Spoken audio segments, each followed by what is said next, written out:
भूकंप के झटकों से फिर हिला नेपाल। सुबह 6:25 पर आए झटके। अब तक 3200 से ज्यादा लोगों की मौत, 6200 से ज्यादा जख्मी।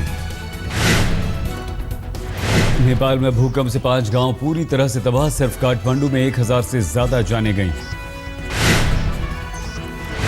काठमांडू में एयरपोर्ट पर बारिश और तूफान के बाद बंद किया गया एयरपोर्ट। खराब मौसम की वजह से राहत और बचाव के कामों पर असर। राहत के कामों में लगे वायुसेना के 13 विमान। एनडीआरएफ की 6 टीमें, मेडिकल टीमें भी भेजी जाएंगी नेपाल।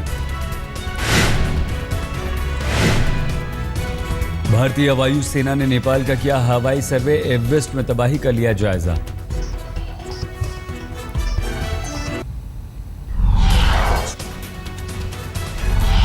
तस्वीरें बयां कर रही हैं नेपाल में कितने जबरदस्त थे भूकंप के झटके। भक्तपुर में पल भर में खाई में तब्दील हो गई सड़क। दरार में मैं इस वक्त खड़ी हूँ, इसके नीचे भी और जाने की गुंजाइश है। ये करीब 8 फीट से अधिक की दरार हो गई है। ये कभी एक सड़क हुआ करती थी। ये बेहद चौड़ी दरार यहाँ पर, और यहाँ पर रहने वाले लोग मजबूर हैं कि इसी से होकर उन सबको निकल। नीचे आकर जब देख रहे थे तो दूध उबलने की तरह ये उबल रही थी। एकदम आंखों के सामने हुई है। दूध जैसे उबलता है ना, वैसे ये उबल रहा है। काठमांडू के करीब शोभा भगवती ब्रिज के पास एक मकान के मलबे से देर तक आती रही बच्चों के चीखने की आवाजें। एनडीआरएफ की टीम मलबा हटाने में जुटी है। यहाँ पर 45 जवान पूरी तरह से तल्लीनता से काम कर रहे हैं। गैस कटर का इस्तेमाल हो रहा है और काफी सारा काम हो रहा है। सारा मलबा निकाला जा रहा है क्योंकि लोग फंसे थे। इसमें कई बच्चे भी फंसे थे जिनकी आवाजें आ रही थी कल तक, लेकिन फिलहाल उनकी आवाजें आना बंद हो चुका है।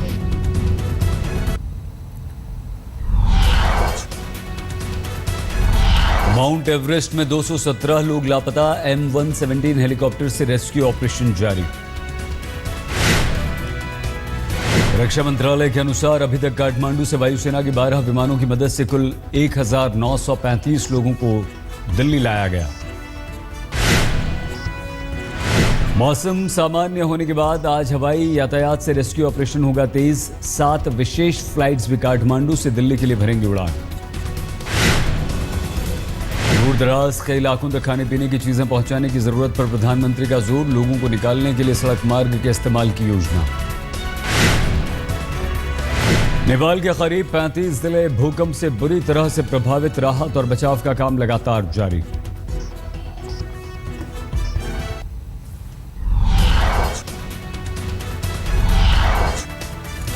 केंद्र ने यूपी सरकार से राहत के लिए 100 बसें नेपाल भेजने की अपील की। सोनौली बॉर्डर से भेजी जा रही हैं बसें।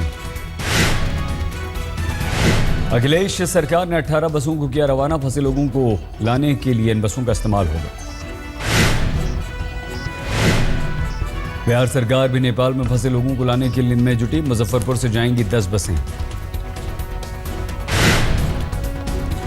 नेपाल से अब तक 1935 भारतीयों को स्वदेश वापस लाया गया। 16 टीमें राहत और बचाव के काम में जुटी हैं। नेपाल में भूकंप की आपदा में 3 अमेरिकी नागरिकों की भी मौत। पर्यटन के मकसद से पहुंचे थे काठमांडू।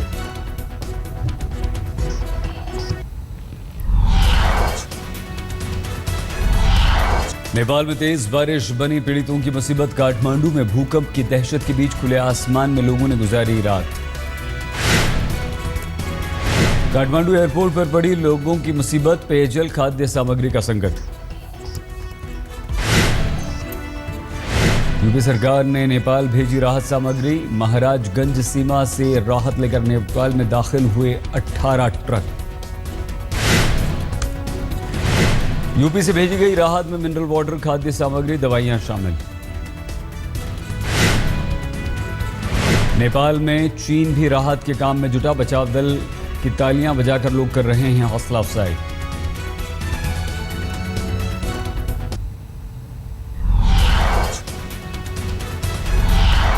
धरहरा में भीमसेन टावर को हटाया जा चुका है काफी मलबा। सर्दी के बीच खुले में अलाव जलाकर पीड़ित गुजार रहे हैं रात।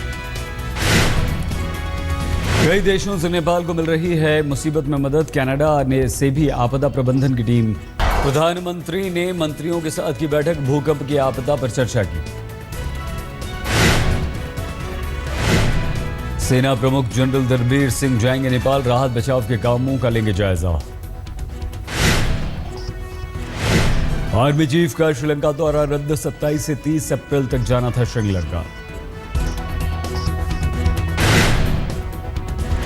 भूकंप पीड़ितों को राहत देने की मुहिम में वोडाफोन भी शामिल, नेपाल के लिए कॉल दरें की सस्ती। कॉल रेट 12 रुपए प्रति मिनट से घटाकर 1 रुपए प्रति मिनट किया गया। 28 अप्रैल तक जारी रहेंगी सस्ती कॉल दरें। बीएसएनएल आइडिया पहले ही कम कर चुकी हैं दरें।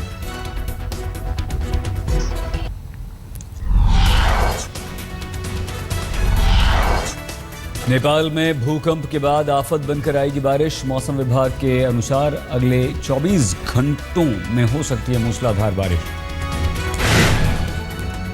भूमि पूरी वहां पे थरथराई हुई है तो लैंडस्लाइड का खतरा थोड़ा बढ़ जाता है। अगर बारिश होती है तो हल्की बारिश से भी लैंडस्लाइड हो सकता है। सबसे ज्यादा बारिश नेपाल के पूर्वी इलाके में होगी। कल तक लगातार बारिश के आसार। काठमांडू में भी 2 दिनों तक रहेगी बारिश। मौसम विभाग ने दी लैंडस्लाइड की भी चेतावनी। बिहार, पूर्वी उत्तर प्रदेश में भी बारिश के आसार। सिक्किम, पश्चिम बंगाल के पहाड़ी इलाके भी हो सकते हैं प्रभावित।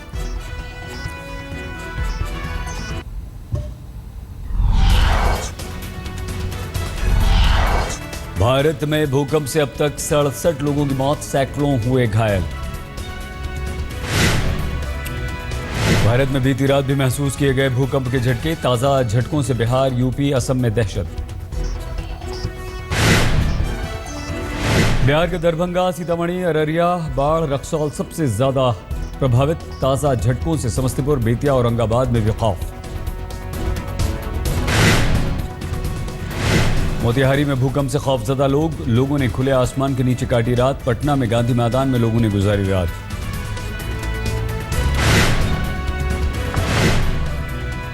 यूपी के लखीमपुर खीरी, बहराइच, हापुड़, श्रावस्ती, सिद्धार्थनगर में ताजा भूकंप के झटके। कुशीनगर में सारी रात घर के बाहर रहे लोग।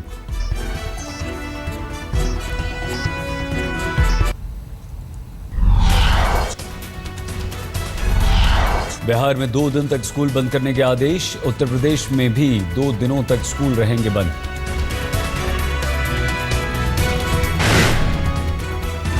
पश्चिम बंगाल के पहाड़ी इलाकों में भी भूकंप का खौफ। दार्जिलिंग, कलिम्पोंग में 27-28 को स्कूल बंद।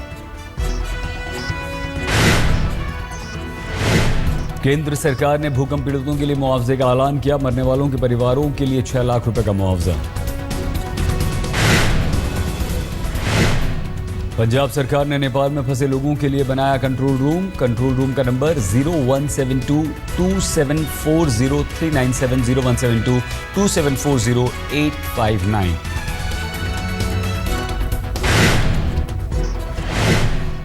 अब सारा फोकस राहत और बचाव के काम पर। नेपाल के पोखरा में बनाया गया मल्टी कोऑर्डिनेशन सेंटर।